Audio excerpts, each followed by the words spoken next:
হঠাৎ করে যখনই মিষ্টি খেতে ইচ্ছে করবে, এবার আর দোকান থেকে নয়, ঘরেই বানিয়ে নিতে পারবে নরম তুলতুলে রসালো এই গোলাপজাম মিষ্টিগুলো। এই গোলাপজাম মিষ্টিগুলো তোমরা ঘরে থাকা রোজকারের রুটি বানানোর আটা দিয়েই তৈরি করে নিতে পারবে। আটা দিয়েও যে এত সুন্দর গোলাপজাম মিষ্টি তৈরি করা যায়, সেটা আজকের রেসিপিতে সমস্ত টিপস সহ আমি শেয়ার করেছি। তাই সমস্ত বন্ধুদের কাছে অনুরোধ রইল, কোথাও স্কিপ না করে পুরো রেসিপি দেখো। তোমরাও প্রথম চেষ্টাতে আমার মতন বানিয়ে ফেলতে পারবে। তা প্রথমে গোলাপজাম বানানোর জন্য আমি এই বাটিটা মেপে 1 বাটি আটা আর 1 বাটি গুঁড়ো দুধ, মানে যতটা আটা নেব ততটাই গুঁড়ো দুধ। তারপর দিয়ে দিয়েছি আমি এখানে 2 চিমটি মতন বেকিং পাউডার, আর 1 চিমটি মতন দিয়ে দিয়েছি বেকিং সোডা, আর একটা বড় চামচের 1 চামচ দিয়ে দিয়েছি ঘি। এখানে কিন্তু সাদা তেল দেবে না, তাহলে মিষ্টির স্বাদটা ভালো আসবে না, একটু ঘিটাই দিতে হবে। তারপর সমস্ত শুকনো উপকরণগুলোকে ভালো করে আগে আমি হাত দিয়ে এভাবে ডলে ডলে ময়াম করে নেব। তারপর আগে থেকে জাল করে রাখা ঠান্ডা দুধ অল্প অল্প করে দিয়ে এখানে আটাটাকে মেখে নিতে হবে। তবে এখানে আমরা যেভাবে রুটি বানাই ঠিক সেইভাবে আটাটা মাখলে হবে না, এখানে আটাটা কিন্তু একটু নরম করে আমাদের মেখে নিতে হবে। তা প্রথমে কিন্তু একেবারে বেশি দুধ দিলে চলবে না, অল্প অল্প করে দুধ দিয়ে সুন্দর করে কিন্তু আমাদের আটাটা মেখে নিতে হবে। তা দেখো ঠিক কিভাবে তোমরা আটাটা মাখবে আমি তোমাদের কিন্তু পুরো দেখিয়ে দিচ্ছি। এখানে আমি অল্প অল্প করে দুধ নিচ্ছি আর আটাটা কিন্তু ভালো করে হাত দিয়ে দেখো এভাবে মেখে নিচ্ছি। আর আটা দিয়ে যে এত সুন্দর গোলাপজাম মিষ্টি তৈরি হয় বন্ধুরা, আমি নিজেও বানিয়ে অবাক হয়ে গেছি। দেখো আটার মাখাটা ঠিক এরকম আঠালো হবে। তা এইভাবে আঠালো যখন হবে তোমরা অনেকেই ভয় পেয়ে যাবে, হয়তো আর একটু আটা দিতে চেষ্টা করবে। না, কখনো এরকম করবে না, ঠিক এরকম আঠালোই হবে মাখাটা। তবে কিন্তু এই আটাটাকে আমাদের রেস্টে রাখতে হবে। দেখো এভাবে কিন্তু আমি এটাকে 10 থেকে 15 মিনিটের জন্য রেস্টে রেখে দেব। তাতেই কিন্তু এই আটাটা বেশ খুব সুন্দর একটা ডোর মতন হয়ে যাবে। তা দেখো এখানে আমি 10 থেকে 15 মিনিট পরে কিন্তু ফিরে এসে তারপর হাতে একটু সাদা তেল মেখে নিয়েছি, অল্প করে একদম, যাতে মিষ্টিগুলো বানানোর সময় হাতে লেগে না যায়। আর এইভাবেই গোল গোল করে আমি মিষ্টিগুলোকে বানিয়ে নেব। আজকে আমি গোল গোল গোলাপ জামুন তৈরি করব, তবে তোমরা চাইলে লম্বা শেপেও বানিয়ে নিতে পারো। তা এগুলোকে আমি এই সমস্ত মিষ্টিগুলোকে ঠিক একই শেপে গোল গোল করে বানিয়ে নেব। তা দুটো আমি কিন্তু তোমাদের বানিয়ে দেখিয়ে দিলাম, বাকিগুলো কিন্তু ঠিক একইভাবে মিষ্টিগুলোকে বানিয়ে নিয়েছি দেখো গোল গোল করে। আর এই মিষ্টিগুলো বানানোর পর যে কতটা বড় হয়ে যাবে সাইজে, তোমরা একটু পরেই বুঝতে পারবে। এবার আমি গ্যাসের মধ্যে একটা গামলা বসিয়ে দিয়েছি, তাতে দিয়ে দিয়েছি 1 বাটি চিনি। এখানে চিনির পরিমাণটা একটু বেশি দিতে হবে। এখানে কিন্তু আমি একটা বড় বাটি নিয়েছি, বড় বাটির 1 বাটি চিনি আর 2 বাটি জল দিয়েছি। তারপর ভালো করে চিনি আর জলটাকে নেড়ে চেড়ে মিশিয়ে নিলাম। এবার ভালো করে ফুটতে দেব, যাতে টকবক করে চিনির শিরাটা ফুটবে। তারপর তার আগে দিয়ে দিয়েছি এখানে আমি দেখো 4 থেকে 5টা এলাচ আমি একটু থেতো করে দিয়ে দিয়েছি, তাতে খুব সুন্দর কিন্তু চিনির শিরার মধ্যে একটা সেন্ট হবে। আর সামান্য একটু 1 ফোঁটা মতো দিয়ে দিলাম গোলাপ জল, যদি হাতের কাছে থাকে তাহলে দেবে, আর তা না হলে তোমরা শুধু এলাচ দিয়ে চিনির শিরাটা তৈরি করে নিতে পারো। খুব ভালো করে ফুটিয়ে নিয়ে চিনির শিরাটা নামিয়ে ঢেকে রেখেছি। আর এদিকে কড়াইতে সাদা তেল আমি একদম খুব বেশি গরম করিনি, অল্প একটু গরম করেই একে একে মিষ্টিগুলো দিয়ে দিয়েছি। খুব বেশি গরম করা যাবে না তেলটা, তাহলে মিষ্টিগুলো কিন্তু ভালো তৈরি হবে না, মানে গোলাপজামগুলো। তা মিষ্টিগুলো দিয়ে দিয়েছি, এবার একটু নাড়াচাড়া করব না। প্রথমে নিচের দিকটা হালকা একটু যখন হয়ে আসবে, তারপর মিষ্টিগুলোকে একে একে আমি উল্টে দেব।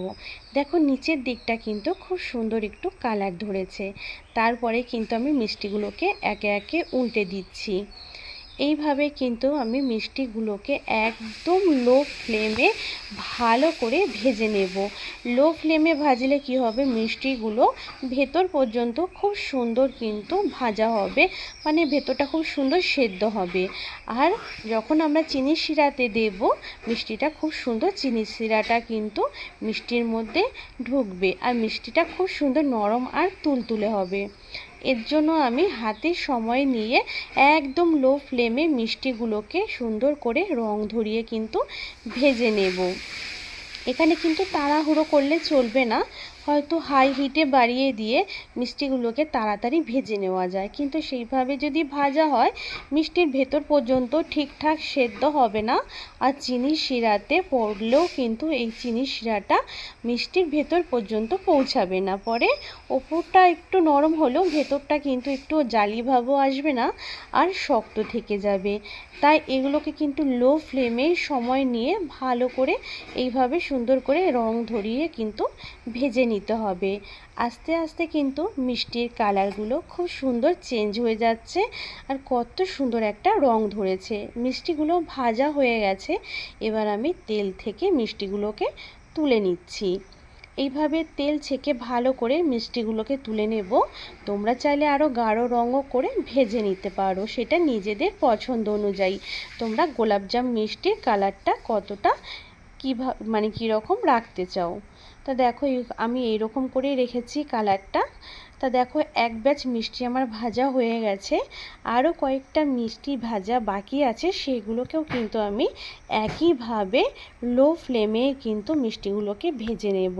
পরের মিষ্টিটা ভাজার সময় আমি কড়াইয়ের যে তেলটা কিন্তু খুব গরম ছিল, যেহেতু অনেকক্ষণ ধরে গরম হয়েছিল, কড়াইটাকে নামিয়ে একটুখানি 2-3 মিনিট নিচে রেখে তারপরে আবার আমি মিষ্টিগুলো দিয়ে দিয়েছি। তাই একইভাবে পরের মিষ্টিগুলো কিন্তু ভেজে নিলাম। দেখো সুন্দর রং ধরিয়ে ভেজে নিয়েছি। একইভাবে লো ফ্লেমে সমস্ত মিষ্টি ভাজা কমপ্লিট। এবার আগে থেকে যে চিনি শিরাটা তৈরি করে রেখেছিলাম সেটাকে আঙুল দিয়ে দেখে নিলাম যে মিষ্টি শিরাটা গরম আছে কি না। যদি গরম না থাকে একটুখানি তোমরা গরম করে নিতে পারো। এরপর সমস্ত মিষ্টিগুলো আমি একসাথে চিনির শিরাতে দিয়ে দিয়েছি। এবার খুব ভালো করে হাতা দিয়ে মিষ্টিগুলোকে এভাবে ডুবিয়ে ডুবিয়ে দিতে হবে চিনির শিরার মধ্যে, যাতে মিষ্টিগুলো সমস্ত মিষ্টিগুলো চিনির শিরার মধ্যে খুব ভালো করে মিশে যায়। এইভাবে কিন্তু অনবরত একটু নেড়ে চেড়ে আমাদের কিন্তু মিষ্টির সাথে মানে মিষ্টির শিরার মধ্যে মিষ্টিগুলোকে খুব ভালো করে এইভাবে ওপর নিচ করে একটু নেড়ে দিতে হবে। তারপর ভালো করে এটাকে ঢাকা দিয়ে অন্তত 3 থেকে 4 ঘন্টার জন্য কমপক্ষে ঢেকে রাখতে হবে। আমি যেহেতু রাতে বানিয়েছিলাম মিষ্টিটা, তাই সারা রাতের জন্যই আমি এটাকে রেস্টে রেখে দিয়েছিলাম। পরের দিন আমি সকালবেলায় দেখো মিষ্টিগুলো তুলে তোমাদের দেখাচ্ছি যে এগুলো চিনির শিরায় কতটা ফুলে ডবল হয়ে গেছে মিষ্টিগুলো, আর দেখতেও কিন্তু কতটা সুন্দর হয়েছে। হঠাৎ করে কেউ দেখলে বুঝতেই পারবে না যে ঘরে থাকা সামান্য আটা দিয়েও যে এত সুন্দর গোলাপজাম মিষ্টি তৈরি করে নেওয়া যায়। আজকে কিন্তু আমি সমস্ত টিপস সহ তোমাদের সাথে বন্ধুরা শেয়ার করেছি। আশা করছি মন দিয়ে যদি তোমরা রেসিপিটা দেখো, তোমরাও প্রথম চেষ্টাতে আমার মতনই এরকম পারফেক্ট গোলাপজাম মিষ্টি বানিয়ে নিতে পারবে। আমি সবগুলো মিষ্টিগুলোকে দেখো একদম প্লেটে সুন্দর করে সাজিয়ে নিয়েছি, আর ওপর থেকে একটু একটু করে চিনির শিরাটা দিয়ে দিচ্ছি, তাতে দেখতে কিন্তু আরও অনেকটাই সুন্দর লাগছে, কতটা গ্লেজি লাগছে মিষ্টিগুলোকে দেখতে, আর খেতেও কিন্তু বন্ধুরা দারুণ হয়েছিল। তা আজকের এই আমার গোলাপজাম মিষ্টি বানানোর রেসিপিটা তোমাদের কাছে কেমন লেগেছে অবশ্যই কমেন্ট করে জানাবে। যদি ভালো লেগে থাকে প্লিজ একটা লাইক করে দিও। রেসিপিটা আর অন্যান্য বন্ধু নিজেদের ফ্যামিলি বন্ধুর মাঝে একটু শেয়ার করে দিও। নতুন বন্ধু হলে চ্যানেলটাকে সাবস্ক্রাইব করে নিও, বেল বটনটা অল করে রেখো। আমি যখনই কোনো নতুন ভিডিও আপলোড করব সেই ভিডিওর নোটিফিকেশান তোমাদের কাছে পৌঁছে যাবে। আমি দেখো এখানে আমি মিষ্টি তোমাদের একটা কেটেও দেখাবো যে এটা কতটা সুন্দর বা কতটা ভেতর থেকে পারফেক্ট হয়েছে। দেখো মিষ্টিগুলো কতটা নরম তুলতুলে আর রসালো হয়েছে, তোমরা কিন্তু দেখে বুঝতেই পারছো। হাত দিয়ে এরকম একটু প্রেস করলে কত সুন্দর ভেতর থেকে রস বেরিয়ে আসছে, তার মানে ভেতর পর্যন্ত চিনির শিরাটা খুব সুন্দর মিষ্টির মধ্যে ঢুকে গেছে। আর কতটা সাইজের ডবল হয়ে গেছে, আর কতটা নরম আর তুলতুলে হয়েছে মিষ্টিগুলো। দেখো প্রত্যেকটা মিষ্টি কিন্তু একই রকম, কিন্তু এই রকমই হয়েছে। আর চলো ভেতর থেকে একটা তোমাদের কেটেও দেখিয়ে দিচ্ছি, মানে কতটা সুন্দর হয়েছে। একটা মিষ্টি কিন্তু আমি দেখো এভাবে ছুরি দিয়ে কেটে নিয়েছি, এবার তোমাদের দেখাচ্ছি ভেতরটা কতটা জালিদার হয়েছে, মানে কতটা পারফেক্ট হলে মিষ্টিটা এরকম ভেতরে জালিদার তৈরি হয়। আর ভেতরে দেখো একদম রসে টইটুম্বুর।